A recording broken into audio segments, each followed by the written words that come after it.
Malawi Brief.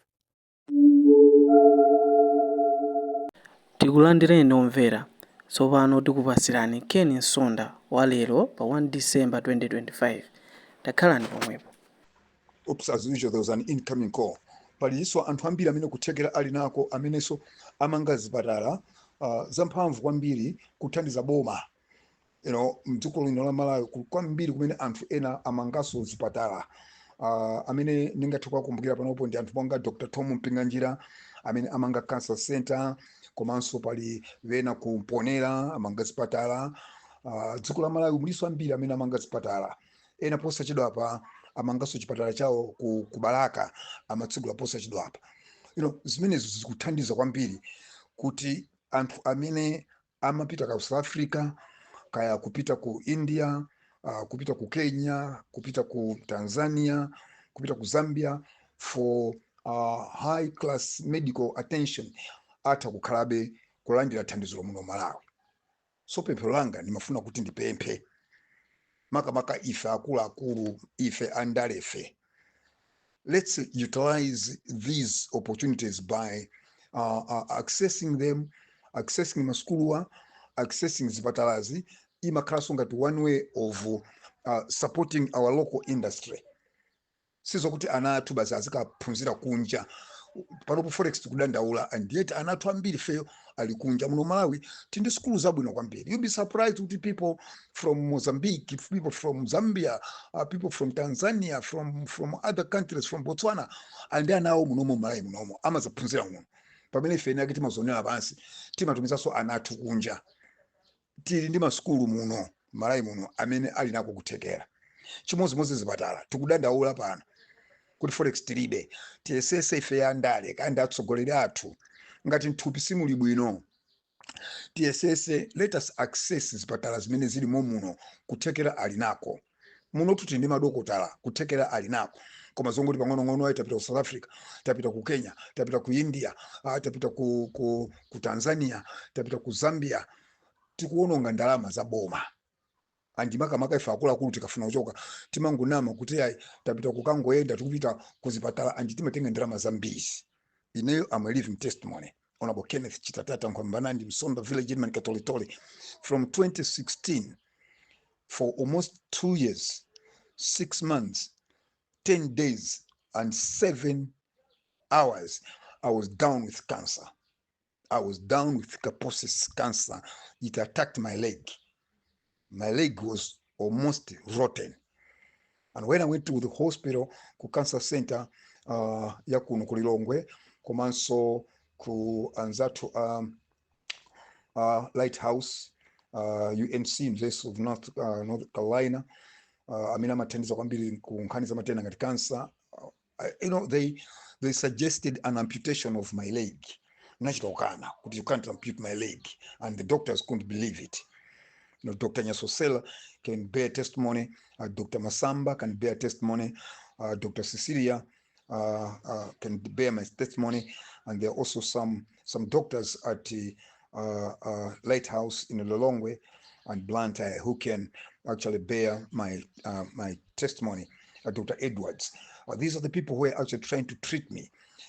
But then it gave them a medical challenge, because they believed as doctors that Kaposi's cancer, when you have Kaposi's cancer, you are supposed to be HIV positive and you're supposed to have TB. Unfortunately, in my case, I am negative and I didn't have TB. So they didn't have what we call chemo to give me. There was no chemo to give me. So for 2 years, they were still monitoring my situation. And when they said they should ampute my leg, Nagana, could you cannot ampute my leg, the God I save will give me extra legs, because I know kuti Mulungu alindima panzi ena aspeara. I got healed momuno Malawi. Nobody sent me outside for treatment. Olena osaziwa kutisaziwa ama kwenda unena mamwano sonda sayamika pia manatumiza kuindia uchipatala ni mangoseka. I never went anywhere abroad to have my cancer treated. This was treated through prayer and through herbs. And this is a testimony kuti Mulungu amachiza. And I like Anzatu 7th day alindi mission statement yao kuti we care, God heals. You know, that's a very, very true statement. Kuti iwo ngati auchipatala amangosamala koma amachiza ndi Mulungu. And ineyo I'm a living testimony kuti I got healed right here in Malawi. My leg is still there. They never amputed it.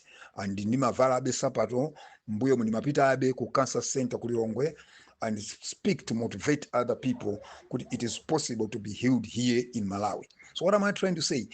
Anthu amene akusegula zipatala, anthu amene akusegula masukuluwa, ife akuluakulu tikadwala, it's high time samangodamiza anthu apita ku UK kukangoenda visit mupita kuchipatala, apita ku Tanzania akangopuma mupita kuchipatala, apita ku South Africa mupita kuchipatala. Sizititandiza. We are using a lot of forex. Let us access these local hospitals military nazo. It's two ways. We'll save forex and we'll also support our local industry. Anatu ambiri ama school matumizana anu ambiri ni school ena ku UK, ena ku Australia, ku New Zealand, ku South Africa, ku Zambia, ku America, kuti and yet ma school alimo munomo Malawi. Tima ononga forex. Ife amalati ndi vuto zatu sitima zikonda, tima konda zakunja. Pamene Malawi munomo, we have capable doctors, we have capable hospitals, we have capable teachers, we have capable lecturers, we have schools that can actually offer the best education that won't kunja, that can offer the best treatment zimene fitima kanamo katenga kunja. I remember there was a story when one a very rich person was involved in an accident kuno ku Malawi. They needed kuti ampange operate mbongo muntu. And by then, the only doctor Malawi, I mean, amazo operation ya muntu ya mbongo, anali malemu Ngantafu. So this guy went to Mwaiwatu, and the doctors recommended kuti apite to South Africa for operation. And before he went to South Africa, Ngantafu offered kuti he can operate muntu mwake at a very minimal charge. That man, when the family was told he was in a coma, atamva kuti Ngantafu Malawi anakana family kuti munomo mulibe tufuna tipite ku South Africa. So the man was flown to South Africa for operation ya mbongo. Coincidentally, kuchipatala kwenda mapita South Africa ko amene amapanga ma operation ambongo kuchipatala Ngantafu ndi amachita kwaitana kuchokera kuno ku Malawi. And Ngantafu was hired to go to South Africa kukapanga operate muntu wake kuchokera ku Malawi amene anankana abale yake ku Mwaiwatu. So when Ngantafu went there, abale anazizimuka kupanga manyazi mpaka na wina kuti anachita kugwira mwendo wa Ngantafu kuona kuti anakhala kwa 1 week akudikira kuti atikudikira doctor amene ali expert wa mbongo akubwera koma sana auza kuti Ngantafu sana auza so ndi ku Malawi. But when tsiku lokuti akampanga operate muntu likwani mu bongo, ataona kuti doctor amene amandikira Ngantafu akuti abale anagwa mpwayi ndipo ena anapanga manyazi mpaka na one of the relatives anagwira mwendo wa Ngantafu mndu khulokere. That's how bad Malawians are. Timanyuza zatu anampanga operation ku South Africa ku Ngantafu kuchokera kunoko ku Malawi ndikwa charges ndama zambiri in rands. So I'm trying to encourage fellow Malawians kuti zoma kuti mwadwala ndi mwapita ku South Africa, mwapita ku Zambia, mwapita ku Tanzania, mwapita ku UK, mwapita ku America, mwapita ku Tanzania, mwapita ku Kenya, ndi matama chabe munomo alimo madokotala, muli muno zipatala zamphamvu zoti zita kutithandiza muno. Cancer center atsegula apa Dr. Tom Mpinganjira. Koma mtima omwe wokuti andipite kwa Tom Mpinganjira ndi support Malawi alemeraso mtima wa Mkwizi, mtima wa Nsanje, mtima wa Kaduka ndi umene umatipa ifa Malawi. Pali masukulu momu matumiza nanu kunja kukapita kuja zochitika zongobalalika kubweraso ngobwera ali achamba ali ama drugs after have spent millions of dollars not kwacha amabwera nacho palibe ina yapanga kungobwera basi nena ndizi mimba kungobwera ena ali ndi chamba angobwera ena ali ma drugs, a waste of time and opportunity and money pamene Malawi muno masukulu alipo. So mafano kulimbikise tiyeni tizikonda zatu. Let us support Malawians. Let us support our local product. In that way, we shall save forex. We shall support our colleagues. yalero tundi imene yalero siyandale yayi yalero ndi achilimbikiso. Ine Honorable Kenneth Chitatata Nkwamba Nandi Katolitoli Sonda Village Headman Katolitoli lero lolemba pa 1 December 2025. Shalom.